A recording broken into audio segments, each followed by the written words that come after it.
Hey,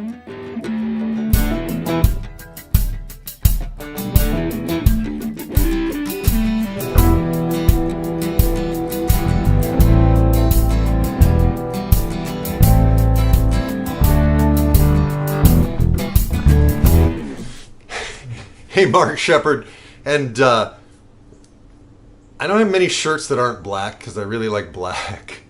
So I'm doing a couple of videos in my weird aqua shirt today. And I wanted to talk about a brief history of money. And by the way, you have tuned in, you have turned on to the Hypnosis of Money, and it's an ongoing series. I'm in the middle of a 100-day challenge that started 4 days ago. When I challenged myself to put all the things that I've been learning about money and cryptocurrencies and getting massive returns and compounding interest on any investment of moolah money. But I wanted to talk a little bit about what money is and where it comes from, okay? Ultimately, money is... I just washed my board and it's acting weird. Money equals a great agreement. Money is the greatest agreement. At the grocery store, I'll often have a conversation with the grocery clerk, you know, the checkout clerk. And I'll go, yeah, here are these pieces of paper. Ha ha, I just gave you pieces of paper. You gave me food, right? The US dollar is just paper. It's actually fine paper. It's actually more linen. You know, it's actually more cloth than paper. It's just an agreement. But here's the deal. I don't know if you've noticed it, but without your agreement, the US dollar is becoming worth less and less. About 2 to 3% a year, our money is being devalued. So you go out to dinner where a really nice steak used to cost $20, now it's $30, right? You go next year, it might be $40, right? So it gradually creeps up on us and we don't notice it. It's like the frog being boiled in the water, right? If you put in a frog in a bucket of boiling water, it'll jump out immediately. But if you put it in cool water and begin raising the temperature, according to the metaphor, according to the story, the frog just sits in there and boils, right?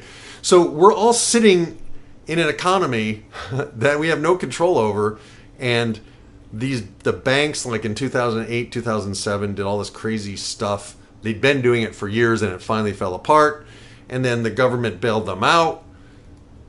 And who's paying for that? You and I are, right? So if you're struggling to pay your bills every month, the reason you are is because your money is being devalued.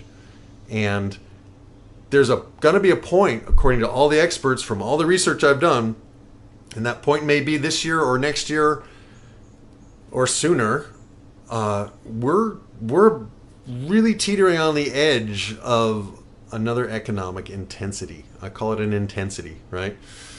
Some people call it a crash. The stock market is up at record highs. The bond market is up at record highs. The real estate market is up at record highs. It's the second, I think, longest bull market. You know, so that shit changes, right? And it can change rapidly and somewhat catastrophically. So part of the deal with money, it's a big agreement. But sometimes agreements get broken. It's also a belief, right? And you talk to the average person and they don't trust these cyber currencies, these cryptocurrencies. I don't believe in Bitcoin. You don't believe in it, right? It's a belief. Belief in the US dollar is a belief, and beliefs can be changed like that. We change our beliefs all the time. At one point, you were 14 years old and then you had your 15th birthday and you turned 15. My dad just turned 90 on Sunday. And Saturday he was going, no, I'm not 90 yet, right? And then Sunday came, yep, now I'm 90, right? We change beliefs all the time, right? So the question is, what is money? And if you think about it, ultimately, the example I heard a long time ago, Bob Proctor used this example of a guy who one guy loved hunting, and the other guy didn't really like hunting so well. And the guy who liked hunting wasn't so good at making arrows. His arrows didn't fly straight, but the guy who didn't like hunting, he was good at making arrows. And so the hunter said, hey, if you give me your arrows, I'll give you some of the meat. And the arrow guy said, sure. So boom, away they go. But finding a trading partner who has what you want at the same time that you have what they want, as in barter, that takes time, it takes work, it's inconvenient. Carrying around goats and cows and arrows or whatever you've created, and taking those to a store to try to, you can't take a cow to a store to buy something. You know what I mean? Because the store's like, what am I going to do with this cow? So we needed something called money, which was kind of neutral, but that could be used as a store of energy. And that's just an agreement. Okay, this cow is worth X amount of these pieces of paper, right? Or X amount of this wampum, or X amount of these shiny rocks, right? And gold and silver became the shiny rocks because they're somewhat they're somewhat portable. I mean, gold is more portable than cows, right? Even though it's heavy, it's permanent. So, for example, cigarettes are often used in prisons as money, but they're not permanent. They could get ruined. They get splashed with water, or you could sit on them and they could suddenly be worthless, right? So you want something that's somewhat permanent that won't get damaged, right? There's other factors here. I'm just kind of flying off the top of my head here. So it's portable, it's permanent, it needs to be somewhat neutral, ideally, neutral meaning in and of itself, it doesn't have a ton of value. So like the US dollar, it's just a piece of paper, right? So, it's easy to carry, it's portable, it's pretty permanent. It's not made out of wood fibers. It's actually cloth, linen paper, and they have a definite lifespan. And it's somewhat neutral in that you can take your time, your energy, and you can value what you produce in terms of this, and someone else can do the same. And so it makes it easy to exchange, right? Now, wampum was a form of money here the Native Americans used, but it was worthless near the coast, right? So it was worthless near the coast because everybody knew shells were everywhere, but it did require some investment of time to turn it into beads and to string it. So it did have some intrinsic value built into it, but it had more value in the mountains, right, or inland than it did on the coast, because the coast people are like, I'm not giving you my deer hide for a bunch of shells. What else you got, right? So it's not something magical. It's not the root of all evil, right? And the quote from the Bible is, the love of money is the root of all evil. But ultimately, how are you going to turn the value you bring to the world into an exchangeable form? So, for example, there's a restaurant I enjoy. It's a kind of a Caribbean restaurant, and I got to know the owner. He's a self-made man. He came to this country and he started his own restaurant and stuff. And even though he likes me and we're friends, if I went in and said, hey, Hector, I'm going to play you a song in exchange for dinner tonight, right? He would not, like, what? I don't want to hear a song. I got radio, I don't need to hear, what? Or I could take a CD of one of my songs and go and say, hey, Hector, this is a $20 CD. I'll trade it to you for a $10 meal. So there, I've discounted my CD. But he doesn't listen to music. He doesn't like my kind of music, right? So what Hector wants is money, right? Now, if the US dollar, we want something that's somewhat stable, and that's one of the problems with the cryptocurrencies right now is they're not stable yet, right? If you change it, 100 US dollars into Bitcoin, it might suddenly be worth more than $100, but next week it could be less than $100, right? It could change, right? Whereas the dollar, it seems to be steady, even though every year it's worth less. But that happens slowly enough so it seems stable. Do you understand? But at some point, if the US dollar really tanks, and suddenly, like in Weimar, Germany, suddenly it takes $1,000 to buy a cup of coffee, or $1,000,000 to buy a cup of coffee or a loaf of bread, then people are going to leave it. They're not going to use it. They're going to go to something that works. And these, the cryptocurrencies, we also want to say convenient.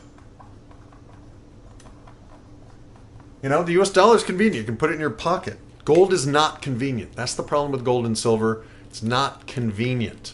It may be, and a lot of the gold people are like, oh, the US dollar is going to crash, and the only thing that's going to be good is gold and silver. I don't necessarily know that's going to happen, and there's a new couple of cryptocurrencies that are actually backed by gold, and those may begin to take off. So there's so much change happening here, and it's so rapid, and it's so all-encompassing, and it's so global that literally we are in a revolution. And so whether you want to do any of this or not, you need to know about it, and you need to be aware of it, and you need to begin to take some steps, whatever works for you, to begin to find different ways that you can create value. And ultimately, people only give you their money if they think what you have to give them in exchange is worth it, right? So it's a psychological process in the human mind. And probably all of us, and I know guys are really good at this. I don't know if this is true for women, but I have a couple of guy friends, and we help each other out. And we don't keep score in a negative way, but we're always trying to make sure that what we give to each other is more than we've received. Do you understand? So sometimes that can work if you have a really trusting relationship. And whenever I do anything, I always try to do more than I've been paid to do, right? And so I think that's healthy, but it's all psychological. It's a human mind process. So this has been a very crash course in the history of money. It's the great agreement of all time. It's the great belief, and it is hypnosis. Money is mass hypnosis.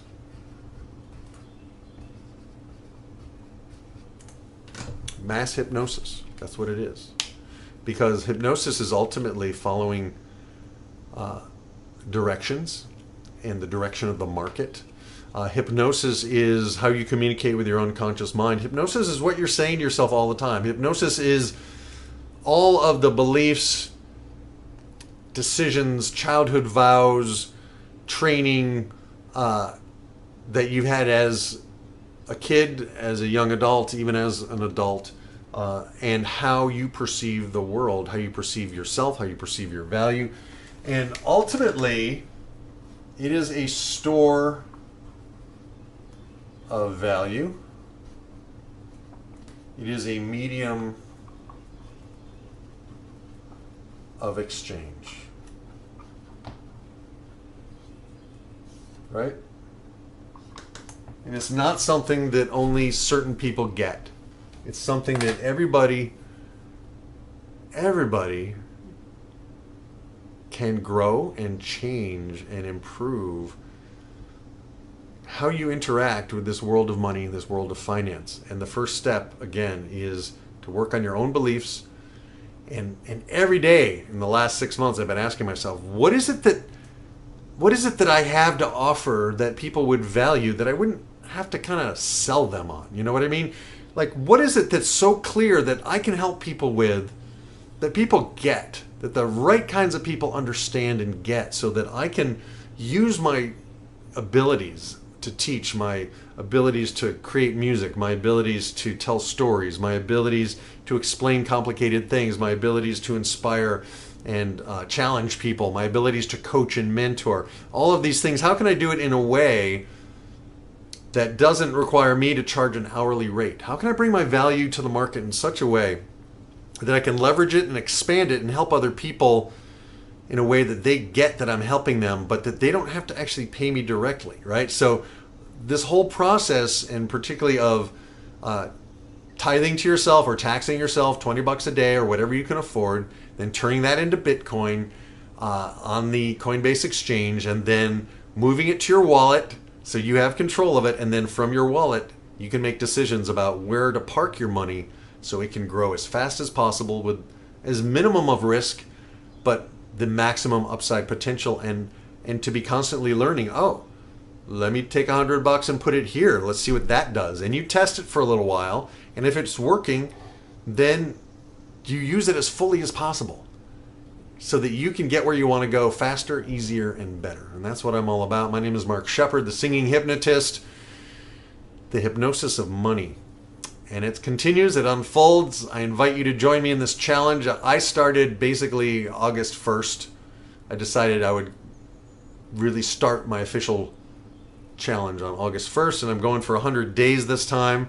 Usually I go for 90, but I'm going for 100 days, and there may be some overlap, and I may start another challenge in September. But right now my challenge is to really walk my talk and to show you how I'm doing it. So tune in every day for my daily trading log or vlog, my daily trading vlog. It really is a vlog. And then I will be making some of these more strategic, higher perspective, big picture videos. And hang with me, because the other thing is everything I do is conversational hypnosis. I'm so unconscious of it at this point, but I have 20 years of training as a hypnotherapist. So I am often using my language, even unconsciously for myself, in ways that are directly designed to connect with your unconscious mind in a positive way, and to give you positive suggestions, but to always give you the choice. So who am I to say, start today and get going, right? You're the one that you can start whenever you're ready to start. And you may be ready to start today, or you may need to reflect for a while. You may need to do more research, or you may want to just go, okay, I'm going to take $100 and I'm going to convert it to Bitcoin on Coinbase, learn how to do that. The next week I'm going to take that $100 and I'm going to put it into Ambis. I'm going to, or going to move it to my wallet and then put it into Ambis. Try that. That may be all you do with that $100, and you can sit back and watch and wait for it to disappear or wait for it to grow, right? And when you're convinced that this isn't pie in the sky, too good to be true stuff, then you might want to take another $100 and add it, or whatever feels right for you. Okay. So if you decide to do anything, my links are below this video, and you can go ahead and get started or not. All right, it's up to you, and I'm here. I'd love to answer any questions you have, so please use the contact form or my email address or any of the other things. I'm a real person, and I want to hear from you, and I want to answer your questions, and I want to support you in any way that I can to be financially free and financially independent. And in the meantime, if you're not into any of this stuff, check out my music. All right, I have a song called Freedom that you might want to Google, and that might be a good theme song for you, because it's my theme song for this challenge.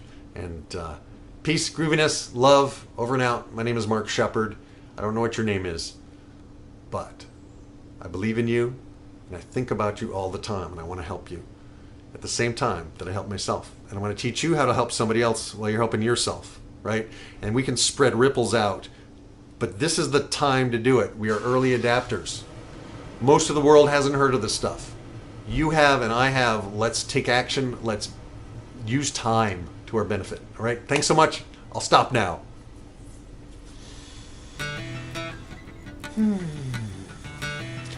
Over now.